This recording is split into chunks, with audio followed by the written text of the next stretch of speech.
В момента сме в Каблишко, между другото. Уникално време. И днеска правим първата колаборация. И даже май го чуваме да пристига, да. Легендари. Нашия маняк. Пак сме се напаткали на бустер. Днеска ще тренираме... Какво тренираме? Гръб и гърди с генерала.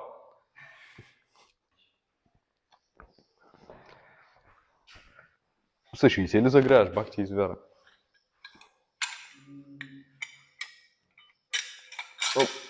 Аз съм редник още си генерал.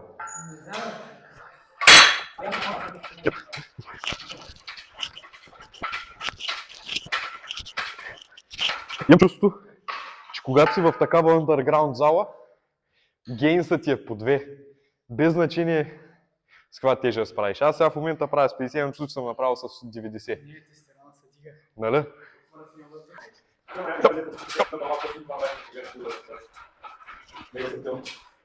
В 100 тона съм тренирал. Залата е много... С колко килограма правиш? Не знам, честно да ти кажа. Гледам да ми е тежко само. Ако ме е леко, играя си тук с тежести. Честно казвам, не знам колко е. И няма ли значение килограмите? Не, няма. Стига да ти е тежко, да стигаш до отказ. Няма значение килограмите. Защото като малък, аз много голяма грешка бях направил. Все да гоня килограми, да състезавам. Колко килограма ще... Кой повече килограми ще дигне на лежанката и познаех. Мотузи, затисках ми се с щангите от глупост. Пък най-много мускул почнах да правя, като спрях даже да гледам килограмите. Единствено използвам като тренер в хубава зала. Плюса е, че мога да следя прогреса, нали, по-точно, тъй като имаш цифри. А тук имаш плочки и 2 лагера, 3 лагера. Тоест, примерно, ако едната седмица направя с по-малко килограми, но все пак се чувствам изморен от това нещо, значи пак работи. Да, зависи. Зависи каква ти е била седмицата. Може да си бил, може да си недохранен, може да не си спал добре, може да... Много неща. Но от една седмица не може да кажеш нищо. Сега ще мога да се справя с това нещо. Като един редник. Брой, нали ти казвам, като килограми не знам. Колко серии трябва да направя това нещо? Правим тук, аз правя 4. 4 серии? Да.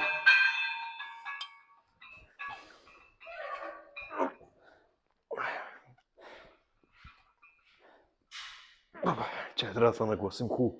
Между другото, аз като тия в нормална зала с машини, с килограми и с такой, там разбирам колко силен съм.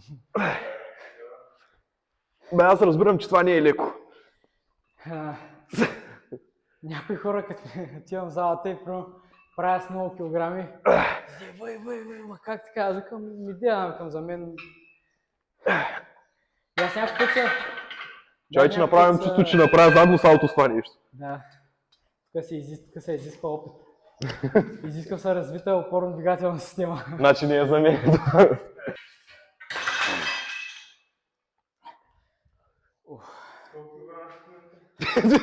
Кой път ще го питаме вече? Ма не, виждаме се, като на какви неща са ни показвали тогава, спорта, който къде казваш, яде моркови, ще бъдете здрави ябълки, да. Постоянно прави лицеви такова, на лосовица, набирай, цвикаш, и аз искам да го правя това нещо. Пък сега детските човек го показват на децата. Как се пуши вейп? Да. Аз си спомням Арнолд Шварценегер, като гледах тия Джейсън Стейтъм от тия филми, къде бяха... Тестостероновите филми. Да, и си викам, мале, човек, искам да стана като тях, като порасна. Честно, брат, или пък, чай сега не мога да сетя, Джони Браво го казахме, Кик Бутовски също беше легендарно, брат. Той зато и знаеш колко пъти съм падал. И аз така. С кой те разполагаш.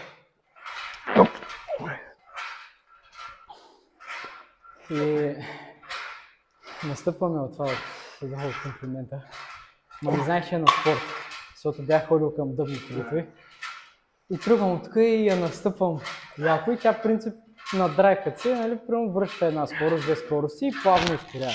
Обаче на спорт става много агресивна, само я настъпвам, връща един оборот, връща една предавка и яко нагоре човек. Върти, сменя и аз само държа колелото и викам, какво става? Сега трябва да направим това мъчение. Да. Колко серии? 4. 4 серии по 10 повторения. Да, ама ти ако искаш, иди прави толкова. Сега ако имаш такова, си Ще знаеш. напрегнем.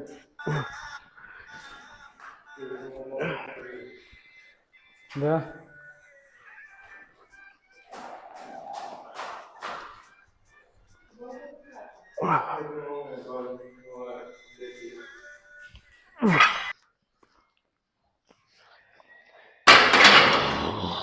Той Стоян ще ти каже. Колко време тренираш? От колко време тренираш? Брат, не знам, в залата може би 5 години ги имам плътно. Иначе тренирам от 4-5 години, 3-4 клас някъде. Карате, после спрях каратето, 7 клас почнах коезденето. Там имам периоди, където съм ходил на лостове. Примерно, когато ходих на карате, ходих и на лостове. Ма ние го правихме повече от легавня. Нещо от легавня, няма какво правим. Събираме се в даскало и се състезавахме кой ще направи повече кофе и повече набиране. Да, то между другото май всички оттам са почна да прави. И от тогава каратето, по-спрях каратето, коездени. 5 години. Имал съм периоди, където съм почвал и футбол, от един месец-два тренирах, ма съм с 2 леви крака, не бях за футбол. И след коезденето вече си почнах плътно зала. Аз винаги съм искал да бъда по-такъв масивен, нали, по-корава в залата. Колко време ти отне да стигнеш от 60 кг до по-масивен? Бая. Мисля, значи смятай, преди 2 лета бях 73 лятото, изчистен, нали?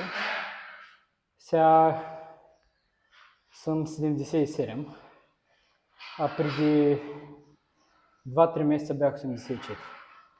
Ама разбрах, че не ми трябва толкова, не искам да съм, нали знаеш, по-старото, като сме били по-малки, където са казвали, да, че трябва да си масивен.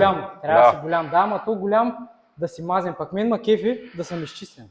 Бях мазен, да, дрехите ти изглеждат много по-добре, нали, зимата, като седиш и ти личи, че тренираш. Ама човек мен ми харесва, да се вия в огледалото, съм изчистен. Не съм мазен, не ма кефи. Пробвах, нали, хареса ми в залата как изглеждам, а се харесва само в залата. Извън залата няма кеф чак толкова. Да съм масивен. С това си има и плюсови и минуси. Въпросът е, че не си успява мега лесно да стигнеш от 60 кг. Кое според теб е по-трудно? От дебел към слаб или от слаб към масивен? Не, и двете са трудни. Няма как да знаем, защото сега всеки тръгва се едно от нулата. Ако си клющав да стигнеш до, нали, изчистен, изцепен, нали, да си по-голям, пак има трудности. Ако искаш да станеш от дебел, да станеш изцепен, нали, изчистен, пак има трудности. Ама и двете са наравно трудно. Просто има различни минуси и плюсове. Ама и двете неща се изискват труд. Не може да се подцени труда на едните и на другите. Не е толкова мързело че искат нещата да стават бързо и те сега прямо гледат в социалните мрежи някои изцепени чистени и си казва, искам да стана като него, сега ще почна да тренирам. Защото има много хора, деца примерно като тебе, да. И те казват, че за 1-2 месеца става работа. Тренират 3 месеца и гледат, че не са даже близко до това, което са гледали в социалните мрежи или филмите и си казват, то не е моето, пък то просто изисква време. Викаш, няма такова нещо, като не е моето. Сега, според мен най-доброто нещо е да започнеш да се тренираш и да забравиш за това нещо. Смисъл само да си правиш нещата, като се едно ти от деня. Рутина. Да. И просто да забравиш, да не гледаш с едно крайната цел ми, да гледаш днес какво трябва да направя, а утре какво трябва да направя. Нали? Просто какво трябва да направя днеска, за да мога да се доближа повече до целта, до която искам. А повечето хора, ако правят и гледат само целта. Те са долу прямо на първото стъпало и гледат най-горе и си викат, ето много далече. Пък ти гледаш просто целта ти е да стъпиш на следващото. А не да... Трябва да гледаш повече самия път, не самата цел, защото гледайки само целта... То това е. Да. И добре, ако сега те първа почваш, не си във форма и искаш да влезеш във форма, какво правиш? Почваш да полагаш основите. Гледаш едно по едно. Гледаш се едно. Ти до сега, ако си бил мързелив, си лежал на дивана или нямаш никаква дисциплина и познания, гледаш първото нещо, което да направиш, което да влезеш в залата и да направиш нещо. Просто да си там вече да придобиеш се едно това, че си започнал да тренираш. И оттам нататък почваш да събираш навици, нали, които ти помагат. Да си изчистиш храненето, после почваш да следиш протеина, примерно. После, ако искаш нещо по-специфично, почваш да си говори. После, нали, гледаш формата да си оправиш, гледаш други упражнения, как да, примерно, какво можеш да направиш през деня, за да ти помогне извън залата. Защото залата, това ти е 1 час от 24 часа. Имаш още 23 часа, където имат много по-голямо значение. Тренировката, да, има, ама какво правиш в останалите 23 часа също има значение. Да, защото има хора, които казват, примерно, пък, че нямат време да тренират. А пък то една тренировка, примерно моите тренировки са по 45 минути. И като си вкарам 20 минути кардио, става час и 5 минути, което е напълно нормално. Винаги може да се намери начин. Аз и лятото, като съм бачкал по 12 часа, по 14 часа смени, винаги съм намирал поне 30 минути. В смисъл, бягал съм до лостовите да мога да направя 30 минутна тренировка и да се върна обратно на работа. А си го правил почивката от работа? Си го правил в почивката от работа? Да, бе. Добре. Аз също бачкам 12, брат, ама аз съм в мол, при мен е трудно. Аз затова гледам да ходя сутринта, аз ходя преди работа. Ма да, то винаги има начин, човек. Аз като бях поездач, аз се учих в Бургас. И бях винаги втора смяна, нещо ни бяха развалили смените и не знам как стана така. Бях винаги втора смяна и трябваше да тренирам хем сам, хем сутринта, защото трябваше да си хващам пък рейса, после да ходя на даска. Ставах сутринта към 5-5:30, да мога да ям, нали, да пия кафе, там да разгрея сутринта, да се кача на колелото, караш 2 часа и половина, 3 или зависи каква ти е тренировката, прибираш се къпища, правиш се заядени и бягам към рейса. Всеки път бях на тъгъдък. Хем накосвам да изтърва рейса всеки път. Ама ставаха работи. Тогава знаех, че ако се успа и 10 минути, отива на кино всичко. Да, няма да се направя тренировката. Аз се прибирах, примерно 6:30 беше рейса от Бургас. Аз се прибирах в 7 и нещо. И то кога тренирам? Зимата, то е студено, тъмно. Да, то става вечер, то трябва да се ляга. Да, и тогава знаех, успа ли са сутринта, няма как да се направя тренировката.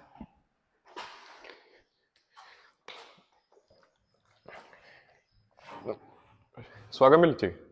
Да. Там е друга.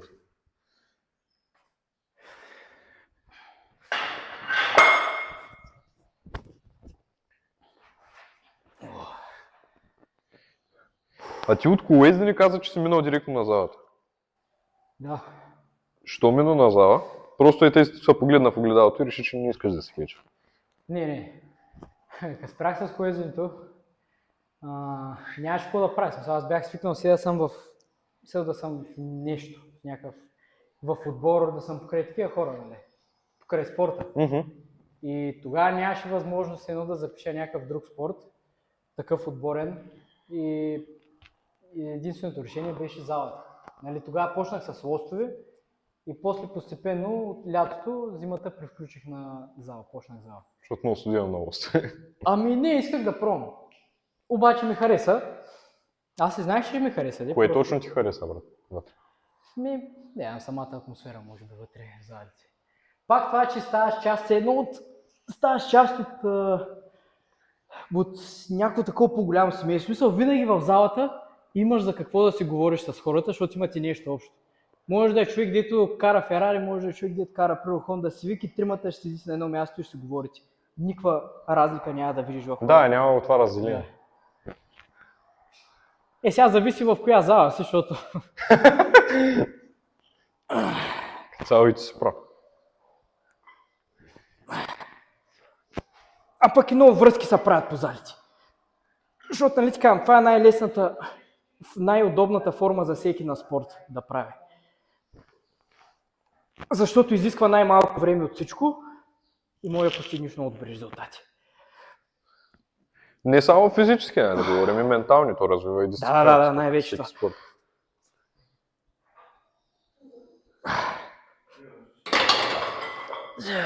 Сега не всеки тренира да стане огромен. Да, то даже много голяма хора, много големи... Много голяма част от хората не тренират за това. Да. Обаче пак натам тръгва. Спрях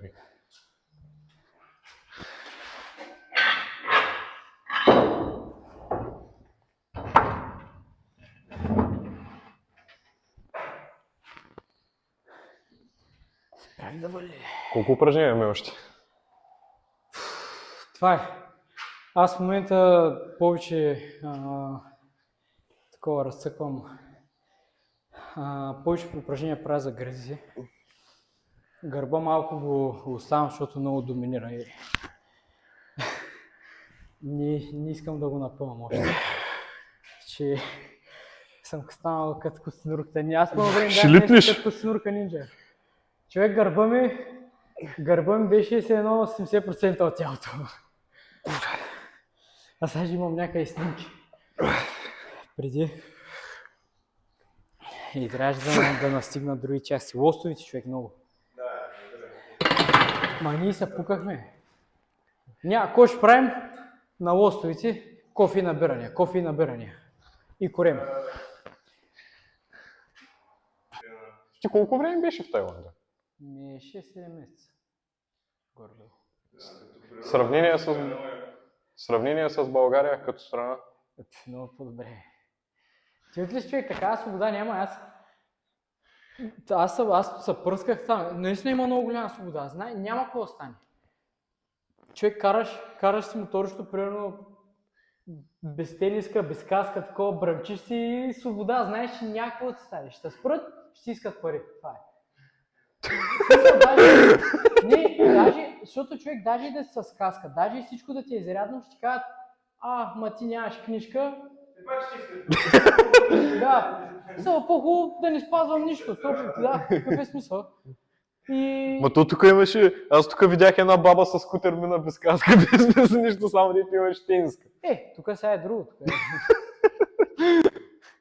Не, човек, много голяма свобода е там. Нали си казвам, в Банкок вечерта, улиците празни, никой няма. То голям град, човек. А що няма никой? Вечерта 12 часа, кой да има? Не си едно Бургас. Не, няма движение. Има движение, но е много минимално. Изобщо на този голям град не си личи.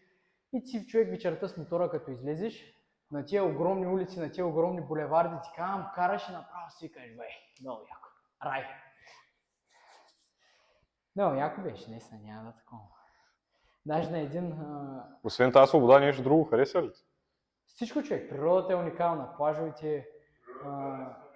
Аз плажовете съм им гледал. Плажовете? Човек, всяка сутрин, като ходих на плаж, се спомням, към 7 и нещо тръгвах към плажа, карам и там имаше една уличка, където излизам и отстрани се вижда морето. И то минаваше такова нещо, като в Майами, гледал ли си там, дето минават покрай един плаж с... има такива сцени с тия, как се кажеш, дето им падат таваните. Кабриолет? Кабриолетите, да. Така сцена точно, само че с моторището караш и отдясно човек морето с яхтите и такова караш само и всяка сутрин минавам там, то мириш на море и само гледаш и кажеш. Викаш нищо общо с морската градина и хората, които се остават бирици в пясък. Не намери ли някой Шуменско там оставя на човек, Банкок? плажовете много поддържани, много чисти, наистина. И пазят си природата. Наистина си... А ти, като беше там, кога отиде? Лятото ли отиде? Не, октомври месец. Значи... ноември отидах. Ще да питаме си фан от July Morning там. Не. Да направим сравнение дали имало Екзе Бич партията. То там винаги има партията. То човек е... Те хората, особено долу на Патонг, то е нещо като Слънчев бряг. Слънчевия бряг в Тайланд е Патлонг. Патонг. Да, там е само за банкети. Там ходят туристите, ходят по 2-3 седмици, да се напиват и да друсат и да ходят по жени. Хубаво е да знаеш, че слънчака е разпространен навсякъде, просто с друго. Ма не, те арабите и индийци знаеш, че ходят да търсят леди бой, защото е по-евтино. Не, аз ти казвам, казвали са ми го това нещо. И аз искам за много дълго време да отида. Отидах за 700 евро, прибрах се за 400.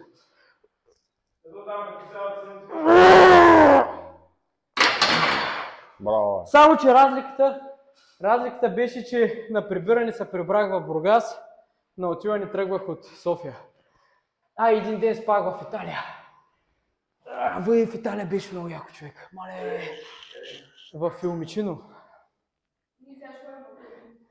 В Рим. Аз не исках да ходя там. Малага. Аз в Марбея, сега един приятел трябва да се прибира. Той бил организатор на партията в Марбея. Да, той е много луд. И може би...